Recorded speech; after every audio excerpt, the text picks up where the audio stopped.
Hello, everyone, and welcome back to the Leadership Jam session. Today's episode is going to consist of a discussion that took place during one of my leadership workshops called the Coaches Jam session, where you're going to hear us talking about best practices and techniques on how to assess whether or not somebody has self-awareness during the interview process. So if you're a manager trying to hire for an open position, how do you determine who the real person is sitting down in front of you and whether or not they have or lack self-awareness? So take a listen, and I'll come back on and highlight a few key summaries on the back end.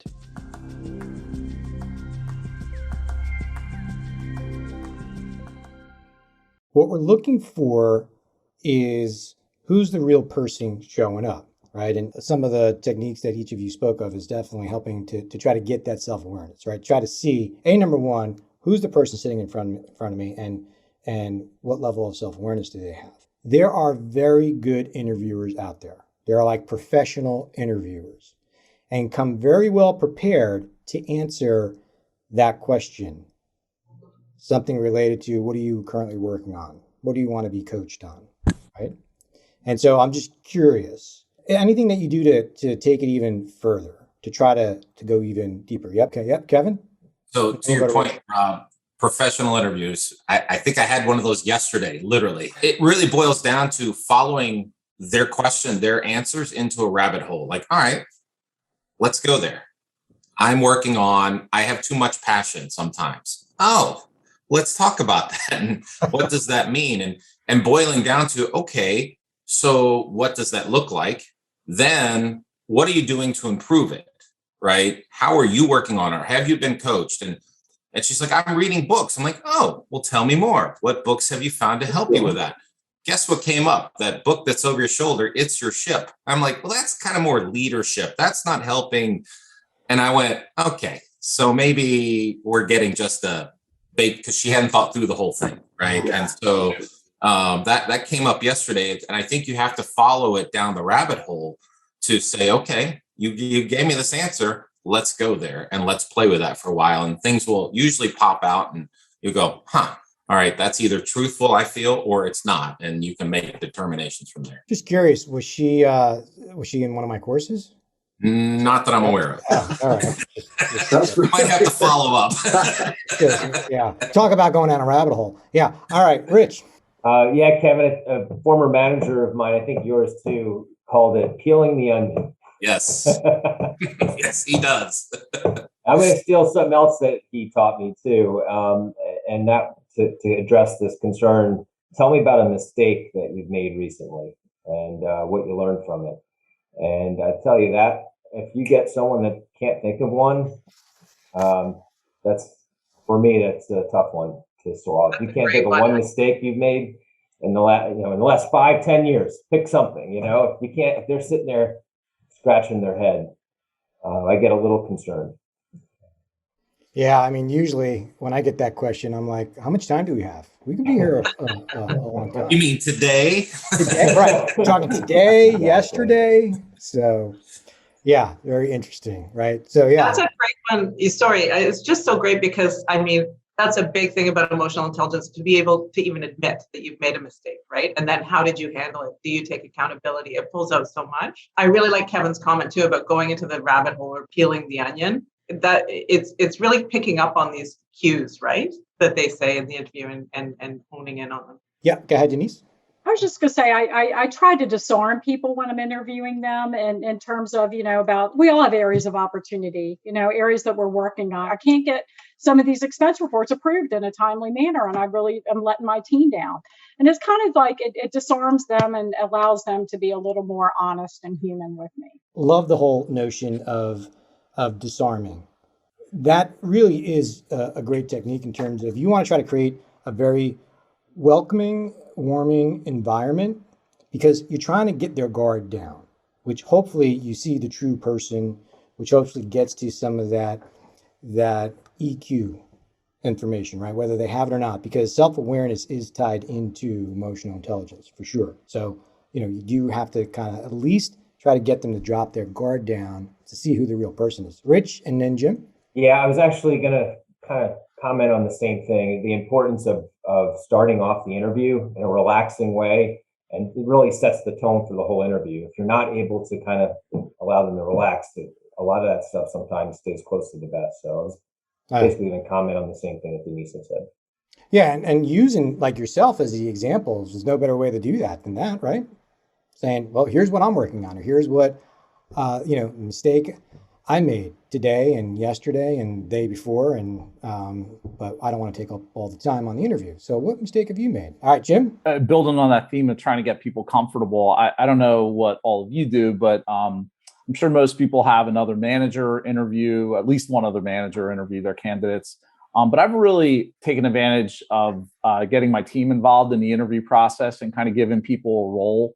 And one of my senior reps on my team, sometimes they call her the Velvet Assassin, because she is great at disarming people. Like, she's just like, hey, look, I'm just here. Like, I'm at the end of my career. Like, I'm here to answer questions about Jim and his idiosyncrasies. And she just she does a really good job of getting people, comfortable and like, oh, okay, look, I can trust her.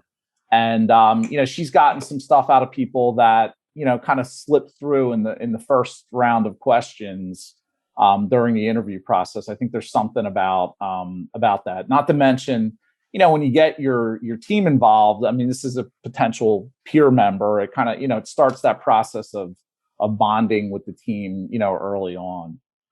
The Velvet Assassin. Yeah. Love that term. One of the other senior reps. That wasn't me that gave her that. It was one of the other senior reps that, So key takeaway here from this call already. Who on your team can serve as the Velvet Assassin in the interview? Yes. Very nice. Right? What I was just going to jump into is also having self-awareness as the interviewer, because, you get these standard questions, like this is what they want you to, this format. But to, the disarming piece, it's so important because you have to also be able to ask insightful questions that would be beneficial to your team. And so I think that's also important as a leader, is to not stick to this candid format. And those questions, yes, the STAR format, all that's important, but it's really getting down at an hour. You don't have time sometimes for all of that. You just have to go a lot of your own emotional intelligence on the read of people and asking questions that would help your team. So that's, to me, a little bucking the company a little bit here, but some of those questions are not always how you're really going to dive deep into the process of the interview and really finding the best candidate. And I think it's a great point you're bringing up, because, one of the key strategies here and technique is what we were talking about earlier. I'll go back to it in terms of following them down the rabbit hole or peeling the onion. You have to be able to pivot on the dime. You have to be able to really listen for that. And almost at times, at that point, you kind of put the playbook to the aside, and you have to be able to adapt in the moment and go deeper. Right. And so to your point, Tracy, you do have to have that discipline to be aware of, okay, I need to kind of step away from whatever playbook I'm supposed to be using and just see where this goes, type of thing. What's the strategy behind using employees? Is it the same as what Jim talked about, or is there a different strategy behind it as well? For me, I try to identify something in my interview with that person that stuck out as, I don't know, one of the identifiers of a lack of self-awareness, like conflict with other people, for example. So that I'll just assign them that as kind of their goals, to figure out how they, what pisses them off at work. How do they deal with other people? How do they overcome the issues with other people? So I can see if they're able to overcome those issues. Okay. All right. So James? I would sometimes recruit folks I know that are really strong in certain areas that are important to the job. So folks that value high level of collaboration and can spot whether someone's highly collaborative, I bring that person into the interview to ask that type of question. Or someone else that is very strong in another area and have them come in, someone that also has high emotional intelligence and knows, what the team might be looking for, has had experience working in that area. So I try to be strategic around that. And then also line them up, as was mentioned earlier. You get these questions that sometimes you're forced to ask from the organization, whether they're around values or, the mission statement, things like that. I try to match up even the right person to that type of question, because they're better at either serving it up and digging deep, to Kevin's point. So there's a little bit of strategic elements in terms of who you bring in. Yeah, I think it's a great point. I've been used many times as that strategy. Like I was going in and I had an assignment in terms of what I was responsible for in terms of the questions I would ask and try to uncover based on what the interviewer knew my strengths were as well. So, and that can be very effective for sure. So I think that is a great strategy as well. I think it's always good to have an extra set of eyes and ears, because what you may hear, somebody else may take on different, tone or perspective. And we did a lot of this collaboration interview with, we have a contract sales force. So the manager at the time, and he and I would, tag team these calls together, or interviews, the calls, but afterwards we'd circle back, and it was like 99 out of 100 times we were spot on about, the feedback on the candidate. But it's just, I also think whoever you're interviewing with, you have to be on that same page of what really, basically like the pre-call plan of what you're really looking for. And so that's a part of it too, is just to be in sync with whoever you've asked to help you out. So in terms of even, maybe having like a pre-call with the interview team that you put together and kind of setting up some expectations. And exactly. Yep, for my own team, Rob, I think I use my team members to assess how they would fit in kind of in the pack, right? I want to make sure that they're going to gel with the pack, and they'll come back to me real quick and go, this is not your kind of person, or this is your kind of people. And that I can't wait. Right. And so you can get a real quick assessment. Like I've looked for a lot of other things, but for me, Jim, I have one, I've always called it the velvet hammer instead of the assassin. But she'll find out real quick, like this person's going to fit within this group and mesh and not tear the dynamic of the team up, or this person's going to be really disruptive. And that sometimes from that perspective is another thing that I look for. Excellent. Okay, great. Yeah. Rich? Yeah, I was going to add a similar thing to Kevin, and then to add to that, basically, can you work with this person? Are you going to enjoy working with this person? So I think that's a really important part too. Very similar to what Kevin said. It could really disrupt things if, for whatever reason, they kind of butt heads, or they're abrasive to them, or whatever the case may be. But definitely, can you work with this person ultimately? And using your employees just has additional added benefit to it, just from the standpoint of building even more trust with your team, right? Them knowing that you're using them as part of the process, that goes a long way. I mean, It goes a long way with employees. Yeah, so well said. It is interesting. I don't think I've ever hired any employee without having at least one member of my team in the interview process, right? So I've never hired for any opening that I have without having one of my employees at least involved in the process, for all the reasons you talked about. And I even took a more simple approach to it.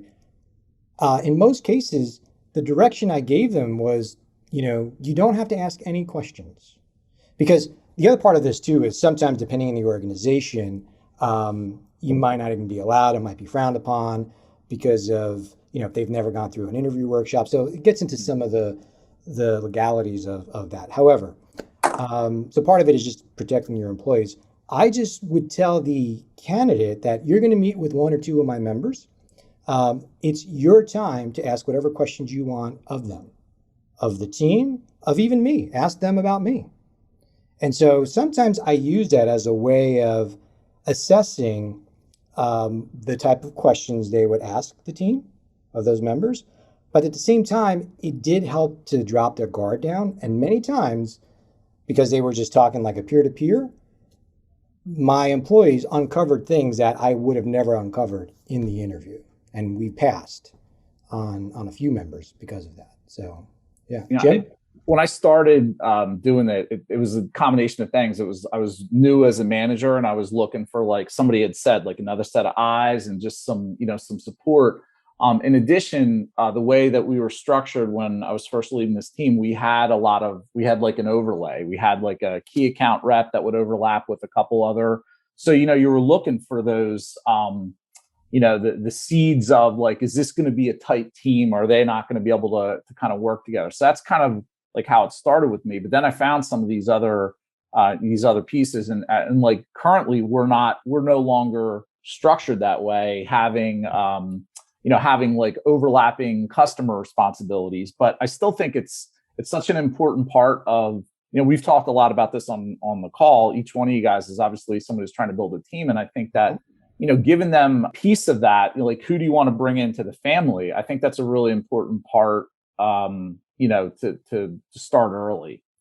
Because of course, if there are problems down the road, you could always go back and say, well, you gave the approval too. We're in this together now, type of thing. So, any other techniques in terms of trying to uncover and assess self-awareness that we haven't talked about yet? As an example, I think one of the questions that I like to ask, I'm sure a number of you do as well, is what is your, your proudest accomplishment, your most important accomplishment, personal or professional?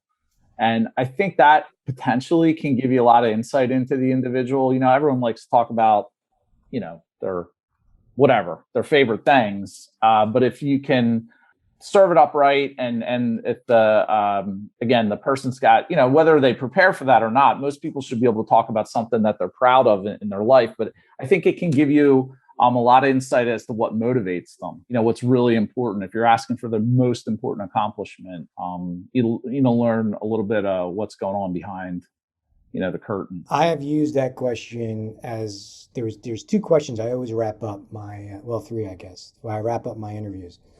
That's one of them. What's the greatest accomplishment you've had in life? And I would say outside of your family, because a lot of times they would just go right to, well, my kids, that's just a given. And so I would take that off the table. And to your point, Jim, right, it's great to see, just sometimes you need to go beyond the work, right, to try to understand who the individuals are. I would then follow up with all right, now share with me, what do you regret the most? All right. That in itself, that question really targets the whole self-awareness piece.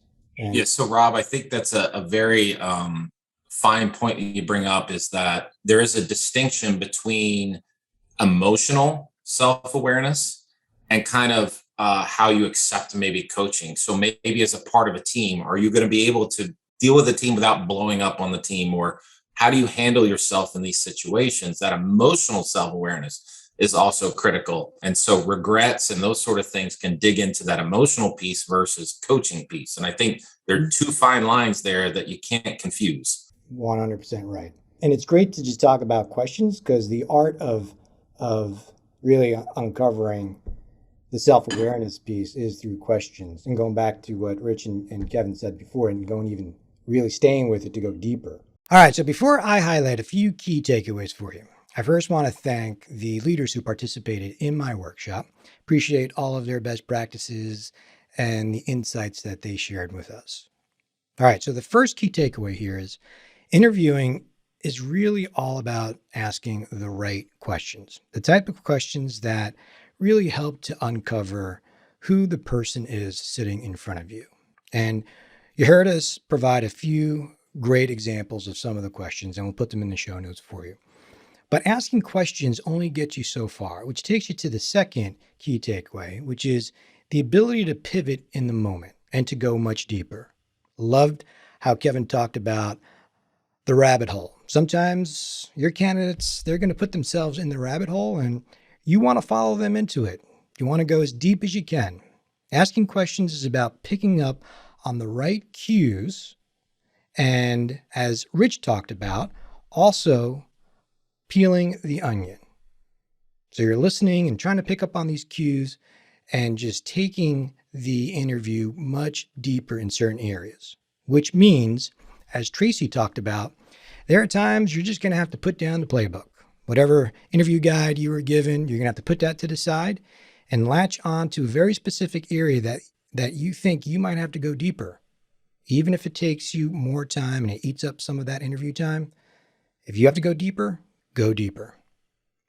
And then the other key takeaway here is the ability to really recruit and include your colleagues and, from what you heard, your employees, and use them in the interview process, particularly when it comes to trying to disarm your candidates. right? Another key takeaway there, we want to really make the interview environment a safe environment. So we want to disarm them, even use ourselves as examples of areas that we're trying to develop in. But your employees can certainly help bring about some more self-awareness just by injecting them into the process. So we will put all of these key takeaways and a lot of this information in the show notes. And I appreciate you listening to today's episode. And if you like what we're doing, please subscribe. And we will see you on the next Leadership Jam session. Thanks. Take care.